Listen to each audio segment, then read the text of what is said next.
Welcome back, everyone. It's so good to have you here. Luke and I are, it's just us today, no guests. We are the guests and your favorite hosts of the Feel to Flourish podcast. Today, we're talking about sexual responsiveness and the nervous system. And we're excited to delve into this more. We have a few episodes where we've explored sexuality, but this one's going to be kind of a deeper dive into how it works related to the nervous system and attachment, which are our jams. Jams? Can you say that? I don't know if it's Millennial cool approved. Yeah, the cool thing to say, but or Gen Z. What is Gen Z approved. Gen Z approved, yeah. The other day, Luke was getting Gen Z lessons from our 13-year-old daughter. Yeah, it was smacking. Came home and he riddled off 15 different Gen Z terms to me, and some were partially in context, so it was actually really funny, but it was a disaster too. She was proud. Tessa was, we had a good time. Yeah.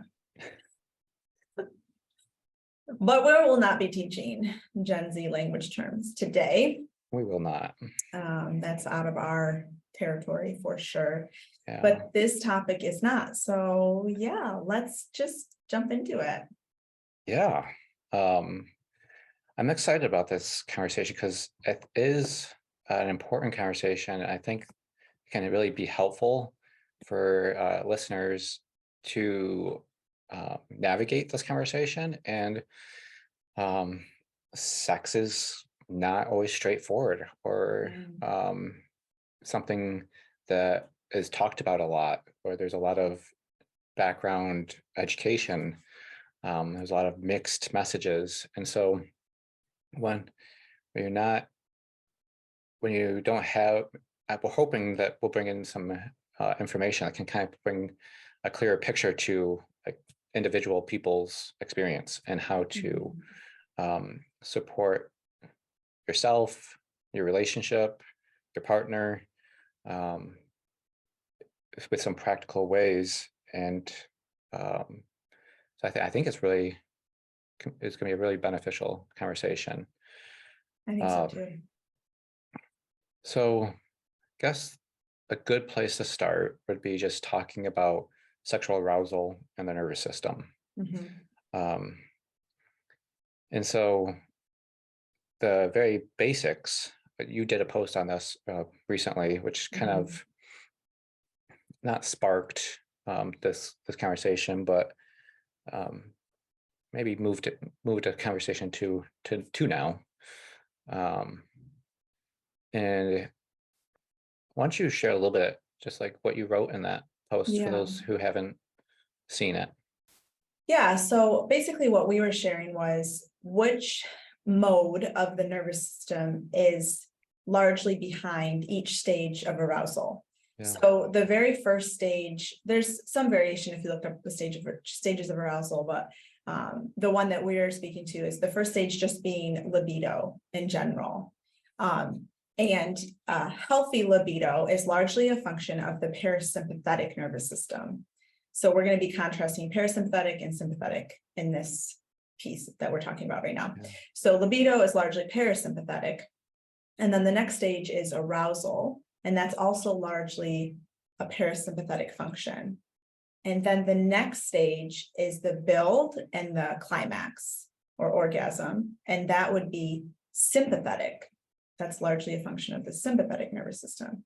And then the last stage of arousal is resolution. And that's largely a function of parasympathetic. So as you can see, it's using each mode, and it's requiring your body to shift into the other mode for that cycle to occur. So the sexual arousal cycle requires both parasympathetic and the sympathetic modes of the nervous system.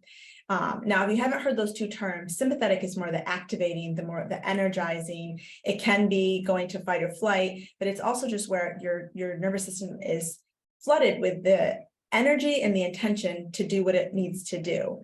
Whereas parasympathetic mode of the nervous system is more of the build and repair in the body, the healing state, the connecting state, and both of them balance each other in theory perfectly. They're perfectly complementary to one another, and we need both of them in life and for sex.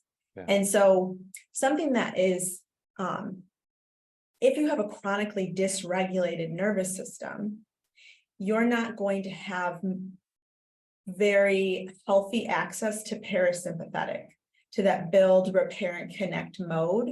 You're not going to have healthy access to that. And I say healthy because you could be shut down, which when you're shut down, that is actually part of the parasympathetic mode, but that's a protective survival place that the nervous system has you in. Whereas parasympathetic, that's required for sexual arousal and experiences, is a connected, safe, healthy place. So if you are chronically dysregulated in your nervous system, you won't have a lot of access to parasympathetic. And also you're going to have something called low vagal tone. And that's the vagus nerve. That's what we're talking about when we talk about parasympathetic and sympathetic, and also the 3 states of the nervous system. Those are largely about the vagus nerve. And so vagal tone helps you go in and out of the states when needed. And without having strong vagal tone, because of the chronic dysregulation, switching to these states from arousal to build and climax could be difficult. It could be not smooth and not enjoyable for you. So true. And we talk a lot about the regulated nervous system cause, you said, like dysregulation or trauma. It's all about vagal tone. And if you don't have high vagal tone, then your nervous system is more reactive rather than responsive. And with a nervous system that is going through trauma and dysregulated, it's going to have that negative bias.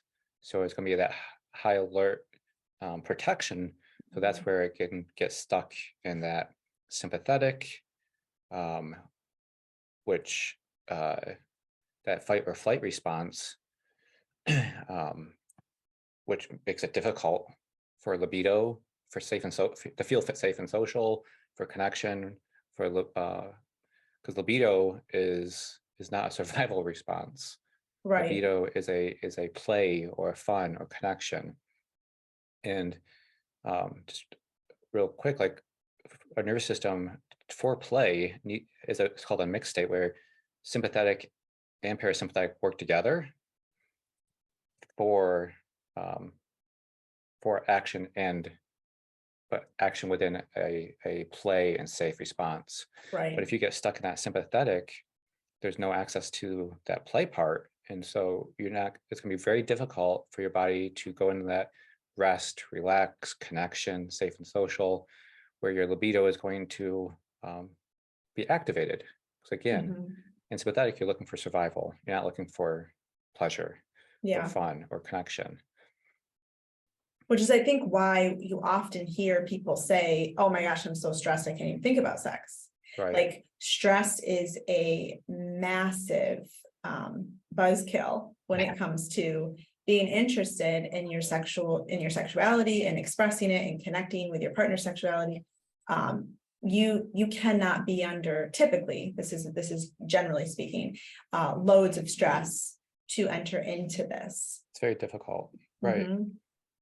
Because in safe and sympathetic, again, you're going to be looking for, like we've talked about, how neuroception, and so this affects your neuroception. When you're stressed and sympathetic, affects the messages you're giving to your partner and the messages you're receiving from your partner. So you're going to be looking for cues of threat, right? Cues of threat rather than cues of safety. Right. And again, libido is not going to be triggered when there's cues of threat rather than cues of safety. I think trigger is probably not the best word. I know what you're saying. Or but activated. I don't even think that's right, because it's parasympathetic. So it's like libido is not going to be Oh, I see. cultivated. It's not going to Yeah. be, Okay. your body's not going to feel that invitation to open up to your sexual desires and expression of them. Yeah, I It's like just that. going to feel, yeah, I thought that adding that would be helpful, that little word reframe. I appreciate that. That's a better description of Yeah. that process. Okay, now we'd like to introduce you to a framework that we've come up with called MAP of Sexual Responsiveness. I think it's will be very helpful to understand this process even more. So Lauren, why don't you just introduce that framework? Yeah, so MAP, the M stands for mindset, the A stands for approach, and the P stands for pursuit. And this is just something we came up with months ago, actually, trying to distill down like what really goes into a healthy sexual connection, responsiveness, and expression. Yeah. And these three kind of encompass what we feel is kind of the secret sauce. Yeah. So mindset, it's kind of funny because just like every good acronym, it's not perfect, because really what we'll start with is P. So we'll start with the end. MAP, again, mindset, approach, and pursuit. But pursuit, we really want to touch on first. We may come back to it as well. But basically the idea that if there is not a sense of felt safety in the relationship, the whole MAP, you can just take it and you can like put it over in the corner and work on safety, because safety is the absolute foundational necessity. Right. And I think this is where, I mean, what I've noticed is a lot of people get stuck unintentionally or unknowingly of they love each other, they want to respect each other, but there's something stuck. And a lot of times it's safety. It's either safety, it's either attachment, it's either way they used to do relationship, or even their understanding what they've learned about sex. And so there's not safety around sex or that conversation. So your body's also going to respond to that. And that's not, and so both partners have to be aware of what causes safety and what cues threat in your partner, so that you can help create that safety, like we said, support each other. So if it's dynamics in the relationship that are causing a lack of safety, you need to know that and change it. If it's what their understanding of sexuality or trauma, it's important for this to be able to be a conversation so that we know what can create safety and what doesn't create safety. Right. And so pursuit, the base of it is safety. What else encompasses? Yeah. Well, just to add to that before we move on, for pursuit, like if there is abuse dynamics, which Luke and I talk about, you've probably heard us discuss this. If there are abuse dynamics in the relationship or addiction or secret behaviors, those things are on a priority hierarchy. Those things are absolutely first, because those will sap the relationship of safety for sure. Absolutely. And so if you're sitting in a sex therapy session and those things are there, it's like, wow, you're actually trying to, I'm trying to think of a good analogy. The way you're putting the cart before the horse. That's a good one. There we go. Go with the old ones. So this is just super important that if you're listening to this and you are thinking, wow, we really don't have this healthy sexual relationship, like I really long for it, and you're thinking like the sexual relationship will make the relationship feel safer. Yeah, that's not what we're saying. It will not. It is an expression healthy sexuality is an expression of a healthy connection. Yes. A healthy sexuality cannot make a healthy connection. Right. Um, I'm glad you added that, because I was even talking about like maybe childhood trauma and Mhm. abuse. But that's a huge important dynamic that within the relationship. It's not sex will create safety, Right. or anything like that. It has to be an experiential safety for an extended period of time. Yeah.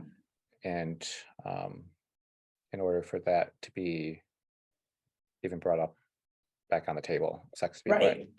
brought back up on the table. Right. And that's not to say, like, obviously there's a lot of nuances to this that you can't cover in a podcast that would be Sure. fleshed out in a counseling session. But that's not to say like, oh, until your relationship is perfectly safe, you don't have sex. Like, that's not what we're implying. But there has to be a strong building, working sense of safety for sexuality to be able to be shared in a healthy, mutual, reciprocating way. Yeah, it's kind of that idea of like, don't trust words, disbelieve behaviors, trust patterns. And so that's the kind of That's idea Sarah of, McDougall. yeah, I might not be quoting her perfectly well.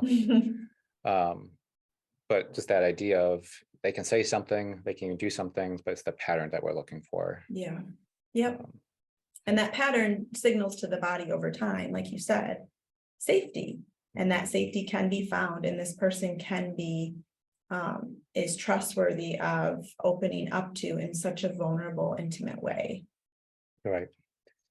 And so pursue, as we said, is safety, but Yeah. there's a lot of other things that go into pursue. Yes. Once safety is there, there's a lot that goes into pursue. Yeah.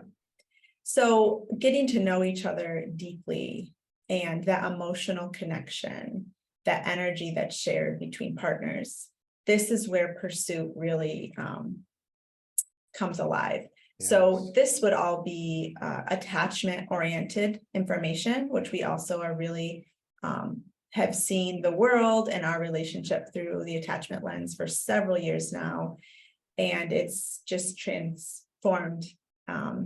It's transformed our understanding of people and ourselves. So interpersonal neurobiology is the field that explores like what you needed as a child and then your attachment style and all of that. So when you have two people who are partners and that come together to have a sexual relationship, they're bringing their unique attachment template into that relationship. And there is absolutely no way that that's not going to play out, irrespective of them being madly in love or there being crazy awesome chemistry, whatever, that's going to come out a given time.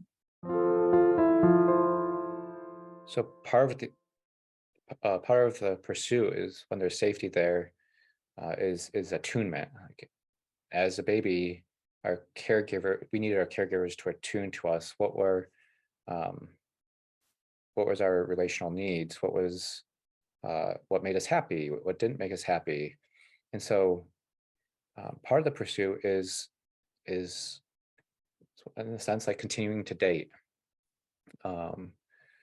continuing to know what interests your partner, what are what is their music, what is their food, what is their hobbies. So enjoying like pursuing them and facilitating date nights, helping them feel safe, feel loved, connected in a broad spectrum of relationship interactions. That's where that safety comes from. And that's how you can rebuild that or build a secure attachment if there is insecure attachments within this relationship. Is that attunement of knowing, like from attachment, we say when a child wants to be put down and when it wants to be picked up. So from a partner's perspective, it's like not just knowing, oh, I like watching this movie, so they like it too because it's a good movie. It's like, no, what do they want to watch it? Is this something that interests them? And so it's really pursuing their emotional inner world, um, and unpacking that and getting and validating and helping that your partner blossom into the person that um, they can be within safety. Is there anything else So, you want to say to that? yeah, I just hear you saying like really getting to know them inside and outside, like knowing what they love and what makes them tick on the outside of Yeah, their world, and then getting to know their inner world. yeah, Just like, I mean, this is pretty basic relational right. information, but it's easy to forget when we're having troubles connecting sexually. It's easy to forget, like, these are the basic building blocks of being human. Right. And we really love Gottman's idea of relational bids, and how we constantly are giving these bids back and forth all day long between partners. Yeah, And how we respond to those bids is like the number one, it's one of the number one predictors of the relationship, right? If they're yeah. responded to with kindness and interest and The reciprocity. the frequency of bids being um, reciprocated and responded to is a predictor of a happy relationship and whether the relationship is going to end in divorce or not, Wow. from Gottman's research. So yeah, this is like, so pursuit, we're talking about before uh, The bedroom the bedroom, or the sex, shower or arousal. wherever. That's right. Before arousal, Yeah. it's that the foundation um, for the sexual relationship. Yeah. And that's why, like, going back to dating, like before sex came into the relationship, there, like you said, it's like common sense that we want to get to know the person. And so we're talking about that this doesn't end once you start having sex or once you get married or wherever sex happens in the relationship. It doesn't just stop of like, okay, I pursued them, we had sex, I figured them out.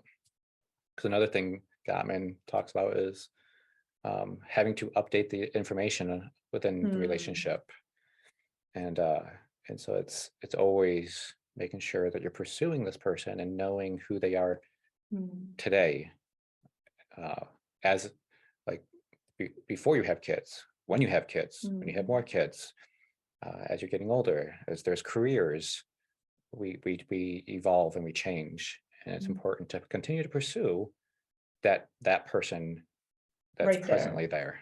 Yeah, that's so good. So good.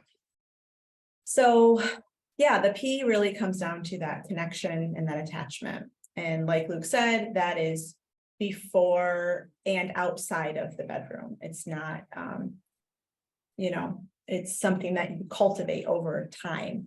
Yeah. So we're going to move on to the beginning of the map, the M, and then we'll do the A after that. The A is a little bit more of the juicy one, so we'll let you wait and just keep you intrigued by what we're going to talk about there. So the M stands for mindset, and this word can be a little tricky because people have heard it used in a way of just like bypass your feelings, bypass your humanity, and just like, yeah, have a mindset, maybe not so much in relation to sex, but like goals and manifestation and like, oh, just think it. And what we're talking about is kind of mindset in the sense of having mindful awareness of what you believe and your specific leanings and emotions and feelings around your sexuality and sexuality in general. Your sex education, your biases, Yeah. gender biases, all Your of cultural that. conditioning, your religious conditioning, this is all plays into what your mindset is about sex. And this is a really important one, I think, also. Yeah, just people get stuck on because some of these mindsets are at this point autonomic. It's like Totally. the water we're swimming, the air we're breathing, and we don't realize the impact that the influence that they're having on us. Yeah. And we've done other podcasts about like purity culture and how that can influence people subconsciously before and after marriage. Yeah. And so it's really important, and it goes from that perspective to like, even in the moment, what's my mindset? Right. Are we on the same page? Maybe one partner's comes home and gives a hug, and the other partner's like, oh, he has they have expectations, or there's a Mm, kiss, and it's like we're just saying goodnight, but there wasn't a clear understanding. So like the mindset is, where am I right now, and right. where am I moving towards? Yeah. And if you're not moving towards the same direction, that can be hurtful. There can be misunderstanding, and it can Mhm. and people can get stuck at that part because it looks like rejection, or um, like uh, maybe a low libido, or get that in your mind, Mhm. but it's just a mindset Right. that needs to be explored, be compassionately curious about and understood. Hmm. Yeah, so that is something with this that we talk about, how there's the mindset in the moment, like Luke was just mentioning, and then your overall mindset that you come into, that you carry with you, um about your sexuality and about sexuality in general. And so let's explore that one a little bit more. What are some of the challenges that you see with mindset for couples? And we want to be careful too, to like not have these over stereotypical um, impressions, because Mhm. there is no one experience for There the is, male human, the female human, yeah, which we have most experience with. which is a mindset in itself Right. of guys are more sexually have high libidos, more sexually wanting sex, um, More visual. more visually stimulated, all of this, and women, um, they're not really sexual beings. They don't really enjoy the pleasure. It's more for the guy. Sure, if it feels good, great. And so those are mindsets that come into um, a partnership. So Yeah. if that is taught of women are uh, are there to fulfill men's sexual needs, and they don't really enjoy it, then the mindset going into in that relationship is it's going to be sex is for the purpose of pleasuring the man, and the women kind of just there. Mhm. um, and it so how is that mindset harmful to that relationship? Right. We bring in that nervous system back in. If a woman is not cared about, or is not feeling validated or prioritized, or even cared for and attuned to,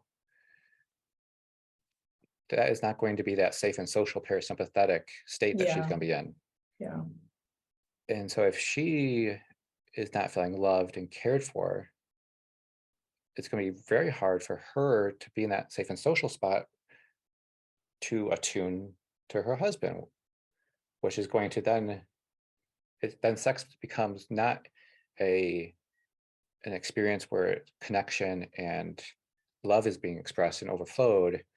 It's a duty for her that she kind of has to get through, and a selfish experience that the man is having. um, and so that is not facilitating connection for either one of them. Right. Yes, the male may be experiencing pleasure, but the purpose of sex is for connection, an overflow Mhm. of love, of serving each other, of attuning to each other. Yeah. um, and so it's not facilitating um, intimacy, it's Yes. facilitating experience. Right. And so that's a mindset that I see a lot, Mhm. is and sometimes it's conscious and sometimes it's not conscious. um, And this is and specifically Luke's discussing like heterosexual couples, which we admittedly have the most experience with in our practice, but um, there's these dynamics that are culturally conditioned that tend to be very common in heterosexual relationships. Right. And then, you know, there'd obviously be different challenges in homosexual relationships that aren't so much from the conditioning, but there could be, there Right. totally could be. And then there's the mindset that it's nighttime, the kids are in bed, or it's night, we haven't had sex in a while. And so the guy's like, let's have sex. And the wife's like, or the partners, female partners, maybe has been with the kids all day or have been working. And her mindset is, I'm going to bed, but there's not that the communication. So again, the mindset is we're moving this direction. The mindset is we're moving this direction. So you're referring more to the mindset in the moment. So that's more of a mindset in the moment. Yeah. And the tricky part with here is if that mindset is not communicated or understood, it could end in conflict. Right. Because the person who wants sex is feeling rejected, and the person who is tired and wants to go to bed, it feels like they hurt somebody or feels like there's something wrong with them because they didn't want to have sex. But if there can be communication, it could turn as, oh, I didn't know that's what you were expecting. Give me some time. I need to go take a bath. Let me listen to some music. Let me get my mind going in that direction. That might be an extended period of time or a short period of time. Right. Yeah, and I think that's huge when there's freedom in a relationship, which every healthy relationship is based on freedom and choice. Yep. And there's that option of an invitation. One partner wants to have sex, the other one wasn't thinking that, but it's like, okay, here's this invitation. I either let them know, no, I'm not interested right now, maybe tomorrow or another day this week. Let's plan it if that's a challenge. Or I wasn't thinking in that direction, but let me see if I can. I'm open to going there and considering that. And I think that's really good what you said, because I don't know if this is a gendered thing or not, probably not. But just having the freedom and the permission to give yourself permission to open up to the sexual side of your experience as a human, like to kind of switch modes to, okay, now I am entering into that mode. And some people, it takes a little bit longer to do so. The obvious stereotype would be woman in that way. But giving yourself like a chance to step into embodiment and into, getting in touch with your senses and feeling that calm regulation of the parasympathetic nervous system shit turning on. And I think that's such it's such an effective way to enter into an sexual experience when you've given yourself that space, and when your partner has too. And ideally your partner's taken that space too, to just like you said, open up to that and shift your mindset to, oh, now I'm in like a sexual space with my body and my mind and my partner. And then your body might be way more receptive and less resistant if there's that little bit of buffer. Absolutely. Something you said triggered a thought, and I want to write it down, and it just like flew out of there and like that quickly. But there's still a few other thoughts that are running around in there. I want to, and when it's ADHD, it's really running. It's running. Yeah, they're running. I want to emphasize, like, I was talking about like that shift, but I was going to talk about the other side of like some nights it's just now is not a good night. Right. And again, this is where there's an overlap of pursuit. If you invite somebody into having sex and they say not tonight, the healthy pursuit and attunement is that's fine. Yes. That creates safety, because I think what the thought that had it was something along the lines of consent and obligation. And just the importance of that, choice. I think what it was is that's a mindset also, is sex is my, I have to give my husband sex so that he doesn't look at porn or doesn't have an affair. Mm, I mm. deserved sex. That's what it was if a guy, which is my Entitlement. experience, is what it usually is, the man who's like, I deserve sex. So that's a mindset that causes a lot of damage, Yeah. because if I deserve sex, that means you owe me sex, and that takes away consent from the woman. And consent isn't Obli- just obligatory sex, right? right. At the very least, if he thinks he gets owed it, right? Yeah, It at least injects obligation into the mix. And right. then from Which there, takes away it's not a consent. very far line between obligation sex versus actual marital rape or Right. rape in a couple. Yeah. It's not that far of a stretch, right? From Right. that place of I have to and I don't want to. Right. I don't have a choice of saying no. Yeah. And and this is where consent is important, because to the conversation of consent, because Right.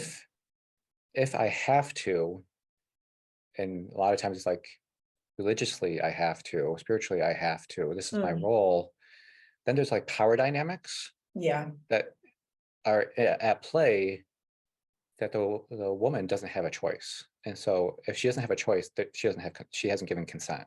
Yeah. So maybe she's partaking in it, but that doesn't mean she's consented to it. Yeah. Because I've talked to many women who's like, yeah, we had sex, but I mean, I was tired and I didn't really want to, but I had to. Or yeah, I was busy, but I mean, it's my job, it's my role, it's my expectation. I didn't enjoy it, but that's what I'm called to do. And so just because she engages doesn't mean she's given consent. Yes. And and It's very touchy. I've seen this happen in marriages where, again, where it's consciously like, no, I deserve it. And then in marriages where it's like, oh my gosh, I didn't realize that's our mindset. Right. Like, I am so, like, once they realize it, like, oh my gosh, I'm so sorry, but we need to change this. Mm-hmm. But it still doesn't create intimacy and safety, even if there's an unconscious mindset there. So that's really Right. what we're inviting, is looking at these mindsets. Yeah. What are the conscious ones and the subconscious ones? What is the cultural or religious messages that have defined or influenced your sex education, Yeah. or the lack of it? Right. Because Or porn that's influenced your education. that's my next Women statement. always want it. Women are always just so sexual. They're just like so turned on. You can just look at them and they'll have an orgasm. Like, are you kidding me that this is Yep. I would say the religious purity culture and the porn education, they're both as toxic. Like they're both crap. They're not based in healthy sexuality, mutuality, Absolutely. reciprocity, or like sexual development and Right. like what they know about human sexuality. Neither one of them are. Especially, again, when you look at the nervous system, Yeah. like if a woman's walking down the street and you look at her, she didn't go through arousal, libido, arousal, climax, and resolution Yeah. in that process, or most of the time, even libido. So like in those situations, a woman is not, if she smiles at you, doesn't mean that she wants to have sex with you, or that she's aroused, or that she's turned on. Andrew Ballman talks about this as a pornographic style of relating. The idea that women always want sex, or that women always are flirting, or that women, if she looks at you, that means she's attracted to you, or if she smiles at you, that means she wants to meet up with you. And there's so many stories of women sharing, like, I smiled at him and then he followed me to my hotel or down the alley, and it's like, they weren't giving any messages. And so when this comes into even a relationship, it can be very toxic, because then a woman is always expected that she wants sex, that she just wants a like she wants a back rub, and oh nope, she wants sex, or she gave you a kiss goodnight, oh she obviously wants sex, or we had a date tonight, so obviously we're having sex tonight. Which is kind of ironic because it's speaking out of both sides of your mouth. Like, women have such low libido, she never wants it. And oh, she gave me a look, and so she want, like, do you see the irony of, like, can it just be that women are human and they can communicate what they want and you can listen? Like, I mean, how ideally, foundational and like mind-blowing of an idea yeah, that that it's it does. really not this, Sorry. like, the puzzle that society has made woman be, like, projected onto women, of they're so mysterious, and yet we've got them all figured out, and Yeah. yet we're never going to ask them, but we're going to know. And Yeah. it's such a way of it's a oppression, it's a symptom of oppression and misogyny, and control. It's still, the man is in control and he gets to decide what the woman wants, by if she talks to him or doesn't talk to him. If it's she patronizing. It's totally patronizing, and paternalistic of, I know what you need, I don't need to ask you, I just can project it because I'm the one who's above you. I read a quote yesterday even that said, I was never drawn to, like, highly hyper masculine men, but I always would find myself flirting with them just to stay safe. And I was just like, whoa, such an interesting angle of, like, I'm afraid, and so I'm going to actually flirt to create it's some actually safety. fawning. It's a fawning, right? Exactly. My nervous system can't run, and it's not going to fight you for sure, but I'm going to flirt with you hopefully as a on your way good to side. keep safety, right? To stay on your good side, so I'm not assaulted or slandered as some whatever.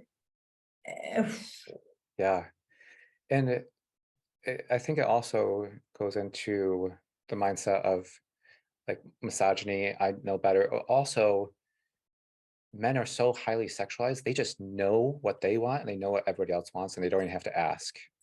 It's like, I have to know, because if I don't know, then I'm not man enough, or I'm not masculine enough. I think it's a porn culture also of, I know, I always know how to satisfy her. I always know how to make her feel good and pleasure her. And so, but if I have to ask, that means I am sexually immature, I'm inexperienced, and I'm not masculine or sexual enough. And so, and that's a negative thing. I'm not a true man. And wow, that is such a good point. yeah, and that's just so damaging. But the reality is, just like with attunement of every other aspect of a relationship, right, we don't know unless we ask. Yep. We don't know unless we check in. So mindset here is, it's okay for me to not know. It's okay for me to be learning. It's okay for me to ask. It's okay for my partner to teach me. And I think that is an important permission for both men and women. But I think culturally it's stronger influencing on men, of that pressure, of that locker room talk of, yeah, I'm so good at this. But not understanding that women don't expect that. Right.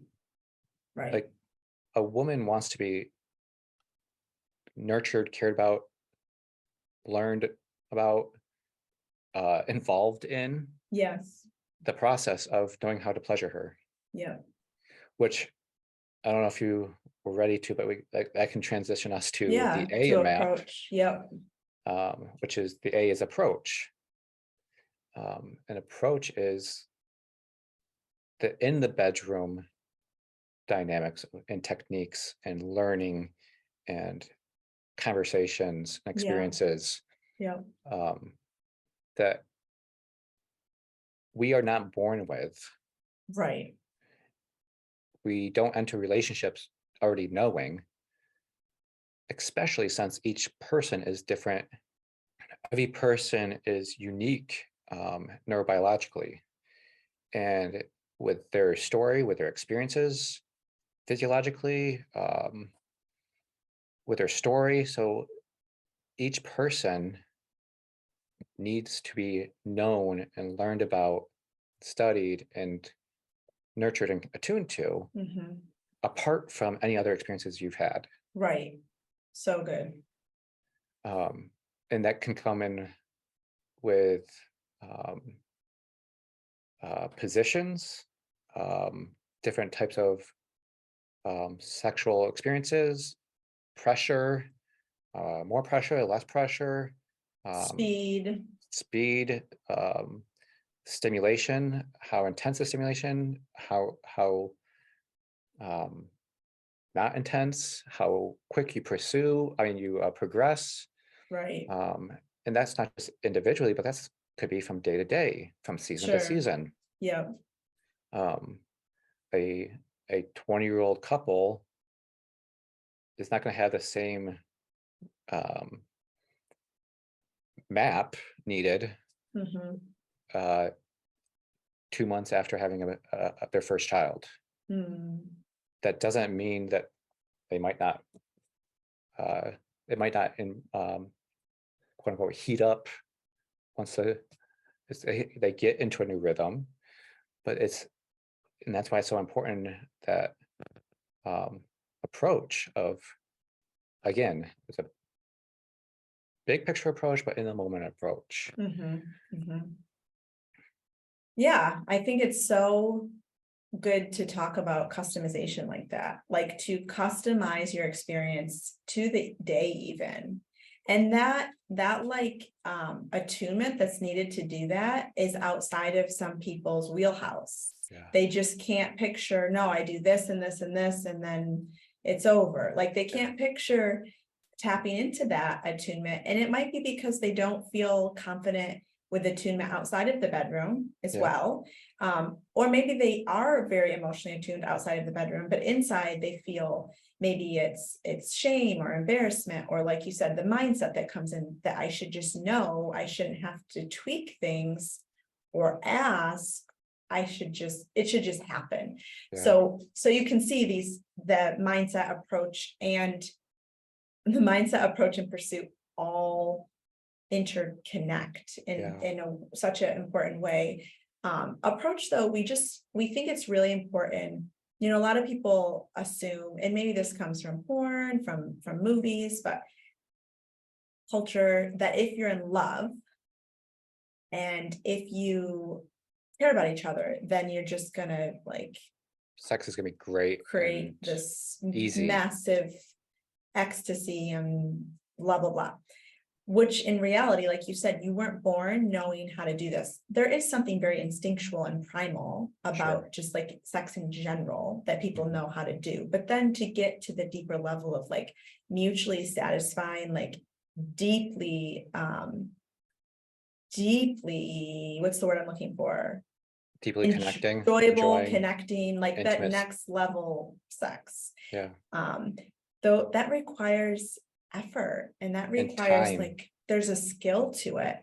And that's where approach comes in. It's like really honing in your skills of knowing your partner and like becoming a student of their body and becoming so intrigued by what makes them tick and how to help them experience the greatest amount of pleasure as they're also helping you experience the greatest amount of pleasure, which 1 + 1 does not equal 2, it equals like 200. Right. When you have that synergy of both experiencing pleasure mutually, it makes what you're both bringing to the table multiply so much. And that's where something you were saying, which reminded me of like a mindset of, if I have to be good at this and we found something that works, let's just stick with that. So I hear a Mm, lot of couples just be like, we're stuck in the same rut. We do the same position, the same day, that as everything's the same. And if and this is where attachment and nervous system comes in of I can't fail, or I can't be um there's maybe embarrassment, or yeah, I can't mess up. vulnerability. Yeah, uh it's not familiar, so let me just stick with what works. yeah, And if that's your mindset, then again, it's not going to be a tuned mindset. It's not going to right. be individuated. It's going to be, again, kind of in some ways selfish. Yeah, Well, this works for me, so let's just stay with us. yeah, Does it work for your partner? Have you yeah. asked? That's where pursuit comes in also, of having this Mhm. conversation outside of what does your partner, how do you know your partner outside the bedroom? Yeah, How well you pursue them outside of the bedroom, and that connection and attunement can really help facilitate attunement and pursuit inside the bedroom as you learn approaches. yep. And I think it's a good point of like sameness and how to not bring shame to like, oh, we do all the same, Mhm. because it's showing there's safety there. And I Right, love that you're pointing that out and just always have such a gracious view towards people. Like there's a reason why. But then realizing like if we can get to that vulnerable place and still feel safe here, the intimacy grows even deeper because you can right. say, I want to try something else, but I feel afraid to say that to you, Yeah, or I feel afraid I'm not going to be good at something else. yeah, Um, but it's acknowledging, I think approach acknowledges that humans actually love novelty. yeah, Yes, there's some humans that want to eat the same meal, breakfast, lunch, and dinner every day for the rest of their life. They're an anomaly. Most humans want to try, oh, let's do Mexican tonight, let's do Thai the next yeah. night, and let's try this. And there is that same desire for novelty within a sexual relationship, but people assume if you're monogamous that then novelty just goes to the back Wayside. burner, Yeah, which is so not necessary and not yeah. true. You can still have a safe, healthy relationship with fidelity, with infusing novelty in so many different ways. And so Mhm. some of the ways can be, like you said, trying different positions, trying different different rooms, um, maybe reading like romantic books or watching romantic movies. That can also affect your mindset. So you see Mhm. how these interconnect. Um, you can listen to love songs, or you can try sex toys, or you can do role play, Yeah, or depending on your partner and you, whatever you both feel comfortable with, because like we said at the very beginning, safety yeah, is key. And yeah. so if you can both slowly, if you're desiring novelty and you can feel comfortable there, you can slowly ease into, well, what do we both feel comfortable with that can bring some newness and fresh ideas and fun into our sexual relationship. It can really be so mutually satisfying and fulfilling in a way that if you hadn't, walked into novelty, you might not have found. Yes. And that's an invitation that a lot of folks feel pretty nervous about. And so Yeah. we honor that and respect that. But just want to throw that invitation out there as something that you can begin that conversation slowly with your Right. partner. And it's not, I think there's a lot of ideas of like, oh, it's not good enough, and that's why my partner wants to try something new. Right. Which that premise, of course, you're going to respond hurt or defensive Mhm. or whatever. But that doesn't actually need to be. It can be like, I love you so much and I enjoy what we have so much, and I want to keep evolving and growing and just experiencing like the fullness of life in this area with you. I love everything you just said. Because Thanks. there's an invitate, because it's an invitation. Yeah. Um, again, this is where safety comes in, of uh, if there's an insecurity of this isn't good enough, Mhm. um, I'm I would invite, like, okay, is there security and safety? And is there a opportunity to have that conversation? Say you want to explore some novelties and new things. It's okay to try something and not want to do it again. Yes. It's okay to try something and say like, I don't think that's for us. Mm. And so that's why it's important that there's this communication. Because if you guys are on the same page and both agreeing and consenting to something, Yeah. um, there isn't like a if one partner doesn't like it, it's not like, oh, you made me do this. It's like, okay, we Mm. talked about it, we explored this, we decided we want to try this. We didn't know if we were going to like it or not, Right. and we don't. So now we can have a conversation of, okay, that's not for us, Mm-hmm. and it doesn't Mm-hmm. have to be. Right. Um, Yeah, all of this is optional. That's you're why right. it can just feel like play and fun. Yep. It's optional. There's no pressure. It's really just to tap into like a deeper side of play and enjoyment and intrigue and novelty that humans do respond to. Like Right. it's just in your biology to respond to new things that are enjoyable Yep. with enjoyment. Yep. I encourage people to view it as like an adventure to explore. Mm. Like you both are you're on a journey with your partner to get to know them, Yeah. and they don't know what brings them pleasure all in every way, and you don't know what brings them pleasure. So the cool thing about this is you get to explore, Mm. and if there's that safety and that consent, you can explore, and there's not a rejection. There's just, this wasn't, I didn't feel comfortable with it, and that's okay Right. to not feel comfortable with it. Right. Verbalize that, Mhm. and then the person doesn't that did feel comfortable, honor that. Yes. Yeah. um And it may and even be something that comes back into your journey a later year or on. two later. Like you Yep. just, if there truly is safety in a relationship, the sky's the limit with safety. That sounds Mhm. redundant, but what I mean is if the foundational safety is there, every new experience, new idea, new adventure that you're on with your partner, sexual or not, can be rooted in safety, Yeah. which just means more and more safety, which grows intimacy and secure attachment. Yeah. Like, what's that cycle called when it builds on itself? Yeah. Yeah, I don't The know. cycle that builds on itself. The cycle. That's so original.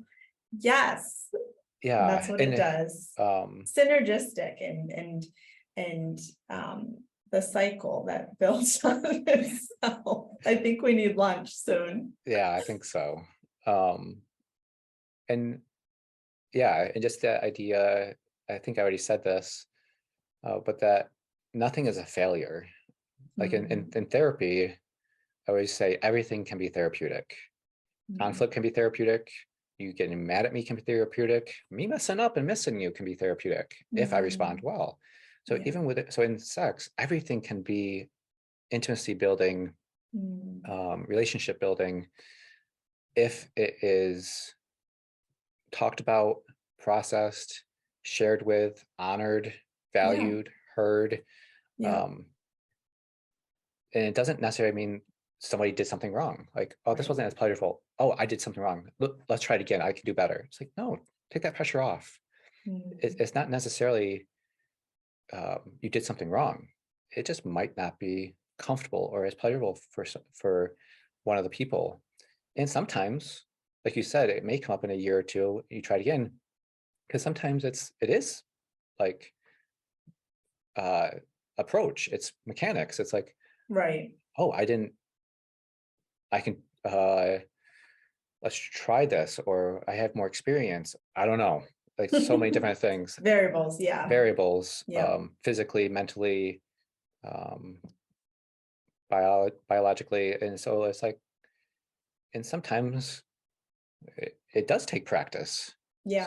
So it's like, even if you're comfortable with it, but it wasn't like super pleasurable, you might want to try it again Right, for practice. right. Yeah, But not feel forced to or pressure to. yeah, If you want, if you think it's a good idea and you're like, let's build on this, great. But if it's like, no, I'm not really interested in doing that again. mhm, It wasn't bad, it's just not interested. Great. You have that choice. yeah. Um, And I think it's good to remember that, like, the idea of, oh, really sexy sex is just effortless. Yeah. That's just bull crap. it's not, It's so not based in how human bodies work. It's a fantasy. And Yeah. that's where some people prefer to live, is in a Yeah. fantasy. But for those of you who don't, Yeah. who want a real flesh to flesh, mutually satisfying sexual relationship, it really does take an approach. It takes that mechanics, getting those mechanics tuned in, and that takes practice and vulnerability and humility, which is why approach really is just put on top of the pursuit. So Yes. here's the equation. If you have a strong pursuit in place with safety and a growing secure attachment, and you have the mindset that has been, looked at and cleaned up and healed and balanced out. And then you have two partners who are also willing to get in there and learn some mechanics of how to bring pleasure to one another and really put in the time and the effort to become skilled at that. There is going to be a phenomenal relationship. There is the map of sexual responsiveness. You Yeah. will have a sexual responsive relationship where you are mutually fulfilling one another with those three things. It's a really good equation Yeah. towards pursuing that. And that would have been a perfect ending to this podcast. But you have something else to say. But I have one other thought. As you were talking earlier, mindset, another thing of mindset came in of like, it's not easy. That's where also porn can come in. Is if someone is used to looking at porn or having that easy gratification, Yeah. it's going to feel like it should be easy. And I was actually just watched a video by Andrew Huberman about dopamine and just the important this when we have that access to easy instant gratification, our body kind Prefers of it. defaults to that. Yeah. And so if something takes too much effort, it's like, oh, I don't want to do that because I can just get instant gratification over here. But the reality is sex isn't about instant gratification. Right. It's about a long commitment of knowing each other's bodies and sexuality. And that the reality is that takes time. Yeah. That takes effort. That takes making mistakes. That takes getting frustrated or discouraged. Yeah. It takes getting tired. It takes feeling embarrassed. and feeling embarrassed, and then being vulnerable and sharing that you feel embarrassed. Yeah. It takes a lot of vulnerability. With all that said, it is also very much worth it. Right.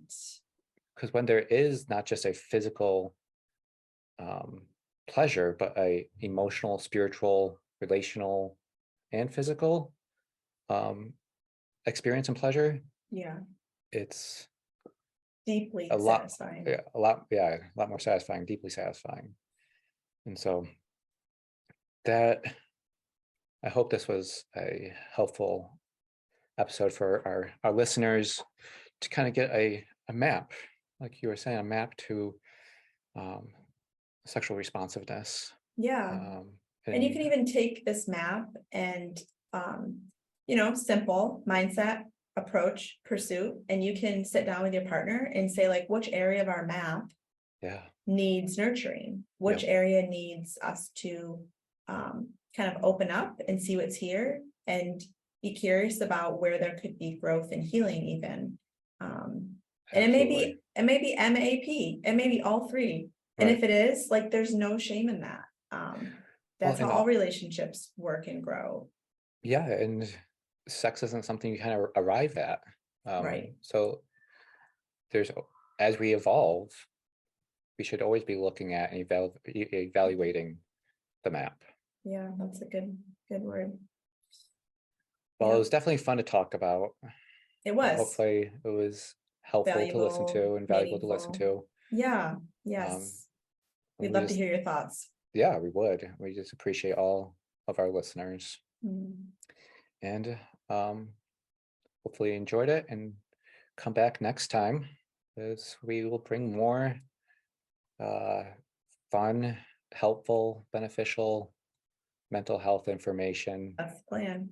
So until next time. Until next time.